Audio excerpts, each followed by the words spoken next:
¿Qué hemos tenido este fin de semana? Pues ojito, gran derbi, otra lección de coraje de un Revi Cuenca que no puede tener más orgullo y que no puede estar más mermado. La primera de Guada, y ojito, lo hace en Ogatañal, una de las canchas más complicadas sin duda de nuestra competición. Fin de bastante pintón, ¿no? Pues quédate que te lo cuento.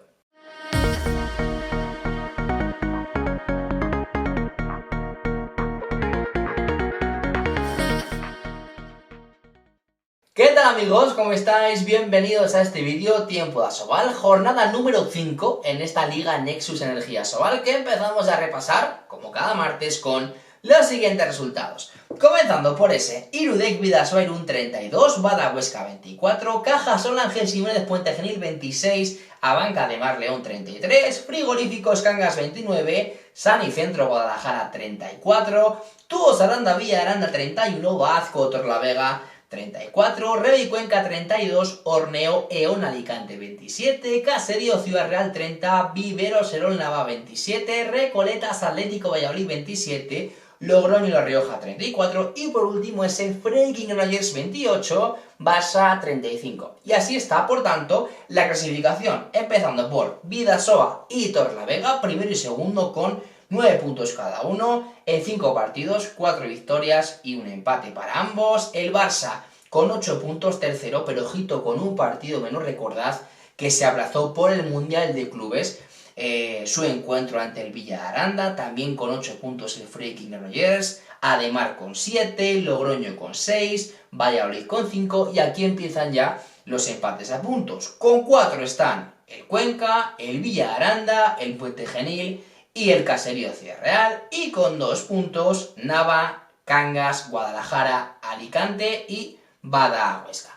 Y pasamos ya a las claves de la jornada, comenzando por el partido estrella sin duda, ese gran derbi protagonizado por el Freaking Granollers y el Fútbol Club Barcelona. Primer tiempo con ese 15-19 más 4 para el Barça, con un Granollers con un grandísimo Bruno Reguar, para mí sobre todo porque le daba mucho sentido en esa dirección, con mucho lanzamiento en proximidad, con mucho juego 2 para 2 con Adrián Figueras, también con Urdangarín, que de hecho se nota, más allá de que está muy bien, cuando sale, sobre todo porque Marcos Fis no puede superar con esa facilidad a Tim Enguesan, también a Ludo Fábregas. Entonces creo que se nota que en esa rotación el bueno de Marcos Fis no da ese nivel esperado, aunque por supuesto es un jugador que tiene que seguir creciendo y que tiene que seguir progresando en un club que, bueno, es idílico para sus características actuales. El Barça con varias figuras, tanto con Dika Mem, que es un auténtico avión, con cada transición, con cada lanzamiento que se lo saca de una forma tan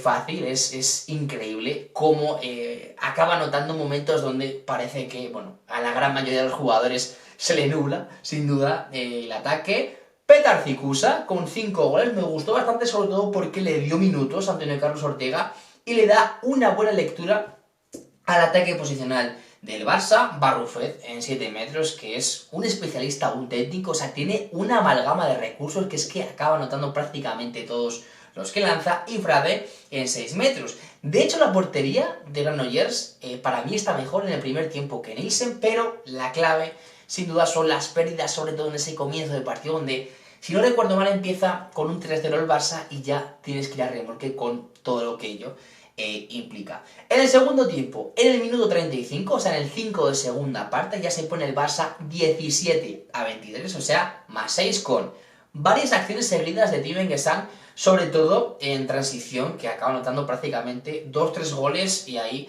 deja al lado al Palau después de Granollers. Mucha defensa y 2-3 intervenciones de Nielsen, y a partir de ahí el partido pues se acaba rompiendo, obviamente.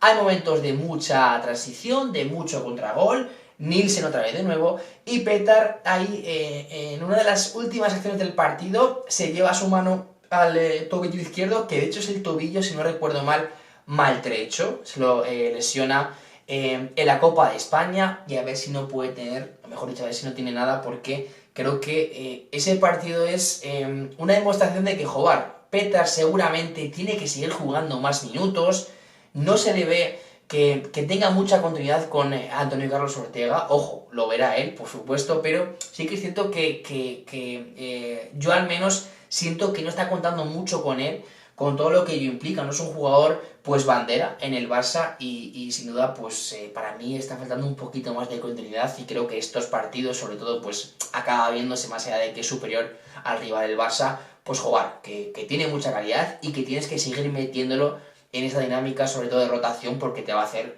mucha falta. Estadísticas, 7 goles y 1 asistencia para Dicamé, 5 goles y 2 asistencias para Petar Cikusa, 12 paradas para Nielsen, un 30% del portero danés, 5 goles para Urdangarín, 5 goles para Figueras, 3 goles y 4 asistencias para Bruno Reguar y 7 paradas para un 31% de Pau Paniti. Pasamos al primer partido que abrió la jornada, ese Irudek Bidasoa Irún 32, Badahuesca 24. Empezó mejor el Badahuesca con ese parcial de 3-6 en el minuto 10, Parera sacando los 7 metros, Paulo transformándolos, Dexi también parándolos, pero hay un momento donde Huesca ya se desinfla. De hecho es un ataque para mí, como os digo en anteriores vídeos, sin muchos recursos, le falta bastante verticalidad, le falta cierto pozo sobre todo de los ataques a, por ejemplo, Chitombi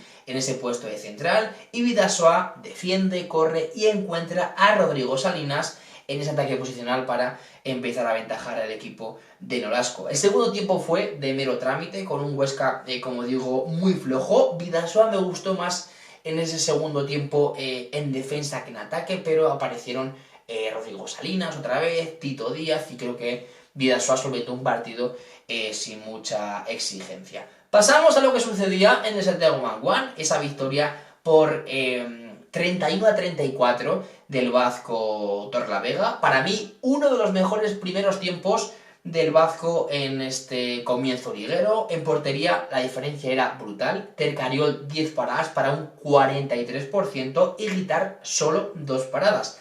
En defensa mucho blocaje, mucho contraataque. Javi Muñoz tanto en contraataque como en los lanzamientos de 7 metros.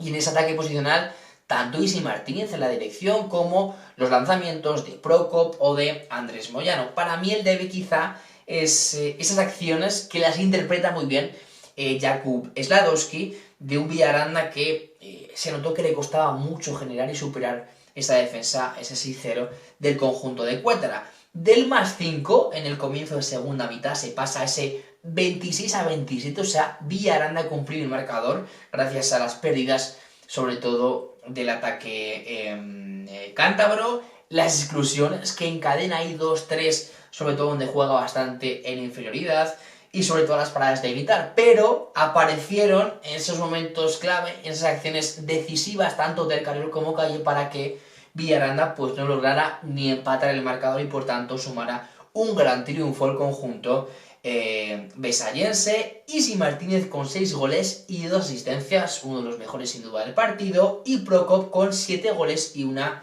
asistencia. Pasamos al segundo partido de la jornada del viernes, ese Caja Sol Ángel Jiménez Puente Genil 26 a Banca de Mar León 33. Primer tiempo donde las defensas se imponen y para mí está mejor Puente Genil que Ademar, que de hecho frenando muchas continuidades, muy bien en el contacto. Puente Genil para mí con dos figuras clave para entender el juego, los centrales, Pablo Simonet y Dani Serrano. Simonet con más control, más pozo, un mejor papel quizá en la dirección, otro contexto al de Dani Serrano con más 1 para 1 y más verticalidad. Para mí es Semedo, el ex Ademar, que está muy poco fino. De hecho, Paco Bustos lo utiliza más en defensa que en ataque, pero en esquina ataque no estuvo nada acertado. Y Ademar con los hermanos Pérez Arce. O sea, de hecho, hay un momento donde Ademar se ve que el único recurso en ataque, ya sabemos que está Lindqvist,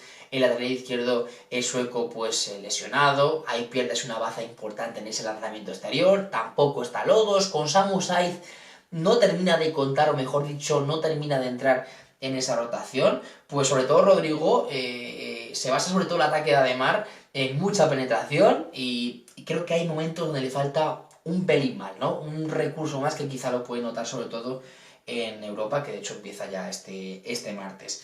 También con Gonzalo Pérez Arce, por supuesto, más allá de Rodrigo, que hizo un partidazo, creo que dio una masterclass y se jugó a lo que él quiso. Gonzalo Pérez Arce, por su parte, con los habituales 7 metros que tiene una eficacia brutal. En el segundo tiempo, Puente Genil empieza bien, con Deita, con la expulsión de Adri Fernández, y de ese 14-16, o sea, de ese +2 para Ademar, Puente Genil se cae y se pasa a ese 14-25, o sea, +9, con un Ademar que de hecho me faltó un pelín más de rotación de Dani Gordo, sobre todo porque ya empieza ese trote europeo, ese martes, viernes, martes, sábado.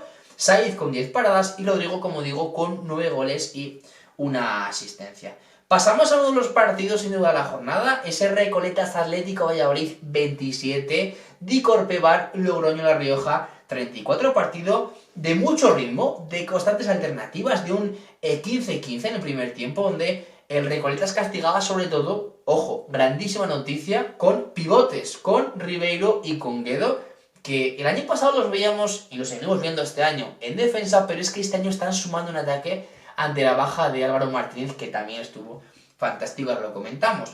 Logroño con su defensa creo que fue de menos a más. Me está encantando Héctor García y sobre todo la actividad que le está dando al 6-0 del conjunto de Miguel Ángel Velasco, con mucho contragol, con Pergiel en ese ataque posicional, sobre todo por ese costado izquierdo con la típica penetración, la típica salida hacia su punto fuerte, hacia el débil, lanzamiento, o sea, creo que es un jugador muy a tener en cuenta en esta liga Nexus Energía Sobal, y Álvaro Martínez, que hizo un auténtico partidazo, de hecho acaba con 10 goles en 11 lanzamientos.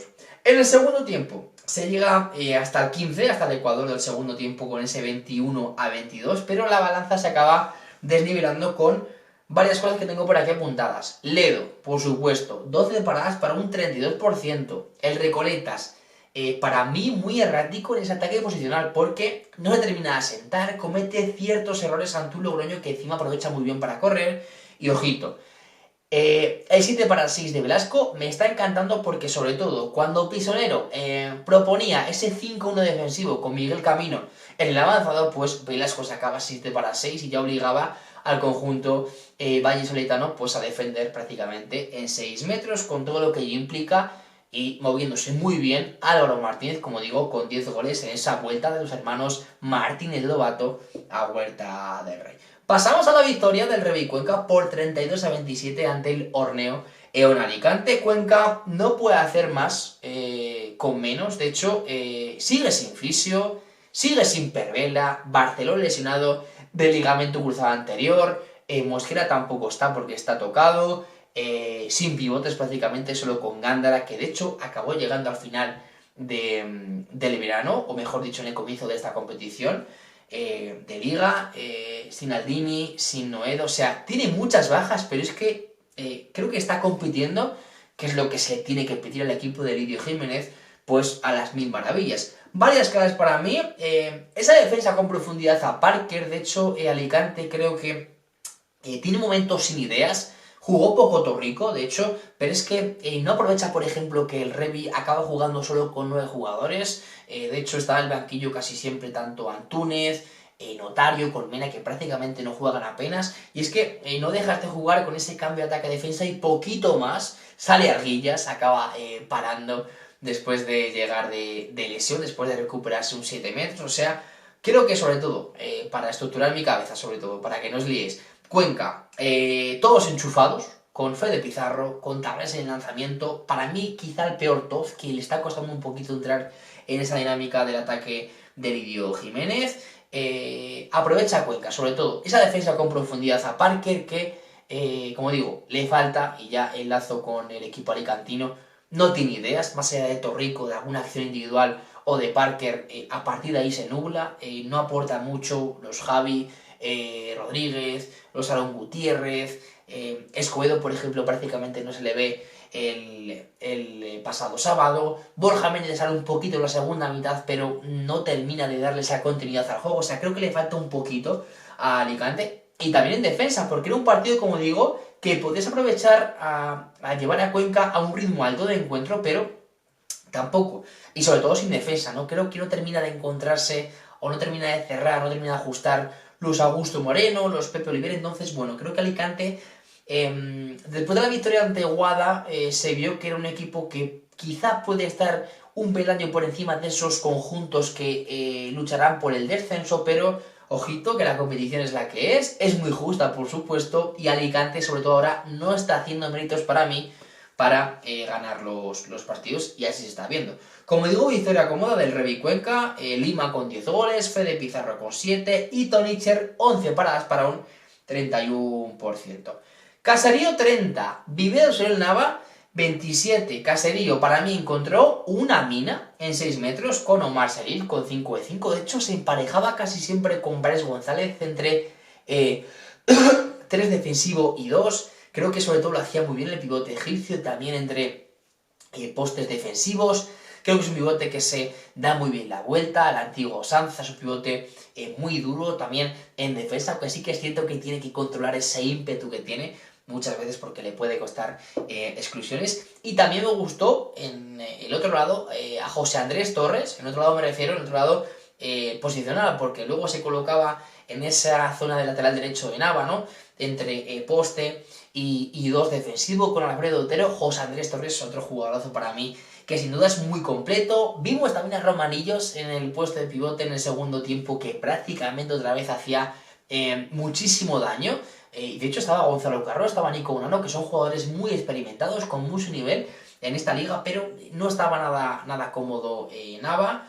Y a eso le sumas que la defensa de Caserío pues era presionante, era activa, era dura en el contacto, y Giovagnol, que por supuesto aparece con 13 paradas para un 32%, que sobre todo pues si la defensa te funciona, la portería, pues por supuesto le ayudas bastante para que haga estos guarismos, que sin duda un 30% pues oye, muy mal se te tiene que dar para no sumar algún punto. Nava, lo vi muy poco cómodo en el ataque posicional, con mucho error tonto, muy poco finos por supuesto en el lanzamiento, con un Joe Bandeira que prácticamente casi siempre se topaba con el poste de la meta del conjunto ciudad-realeño. Y lo vi mucho mejor en transiciones que en ese ataque posicional, que como digo le está costando un poquito tanto llevar la batuta, como digo, tanto a Javi Carrión como a Rui Baptista. Así que derrota para mí clara del conjunto de Senovilla. Y ya por último pasamos a esa victoria del Guada ante el Cangas, 29-34. Cangas totalmente de menos a más. Un primer tiempo para mí sin consistencia en el juego, atascado en el segundo. Sobre todo, faltos de control en ese central, en un Santi López, en un Manu Pérez, que creo que le tiene que dar momentos de pausas de equipo, y para mí no se las dieron. Y Guada, pues el mejor partido sin duda de la temporada, más allá de la victoria, con muy buena defensa, con muy buen contraataque, con Martín Ganunza, con 8 de 8, con Gorostidi, con Blanco en ese ataque posicional, con una portería con Nico García que aportaba. Quizá no tiene guarismos tan altos, de hecho hace solo 7 paradas, pero son paradas en momentos, bueno, para agrandar la diferencia o no comprimir el marcador. Jorge Blanco que salió y detuvo un 7 metros, o sea, clave para mí ese primer +2 de Guada ante un Cangas que se cayó, sin duda, en Ogatañal. Fue un partido bastante rarete porque a Cangas no se le suele ver que se caiga así, es un equipo que suele competir hasta el final, pero Guada lo hizo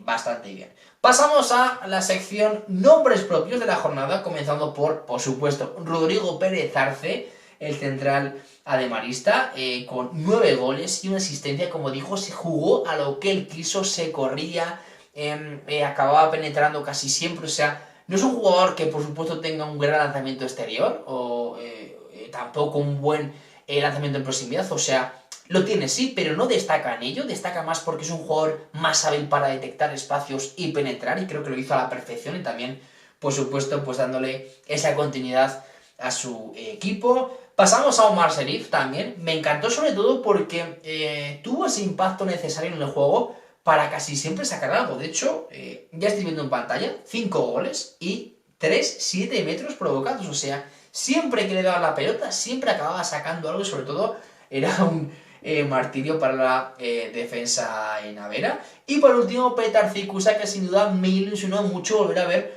una buena versión del joven canterano del Barça en esa victoria en el Gran Derby. 5 goles y 2 asistencias, para mí sobre todo buenas sensaciones verlo otra vez de vuelta porque no está contando, como digo, mucho el bueno de Antonio Carlos Ortega, y a ver, por supuesto, si no tiene nada en ese tobillo izquierdo maltrecho, que ojalá, por favor, que tenga un pelín más de continuidad en esta temporada. Y una vez analizada la jornada en clave Asobal, pasamos ya a lo que tenemos a partir de este martes con el pistoletazo de salida de la fase de grupos de la EHF European League. 3 de los nuestros comienzan ya su andadura en la segunda competición a nivel de clubes en Europa: Bidasoa Irún, Ademar León y Granollers. El Bidasoa comienza en la pista del Potaisa Turda, el equipo rumano, a partir de las 7:15, y a la misma hora el Ademar jugará ante el Cadete Schaffhausen suizo de Juan Castro.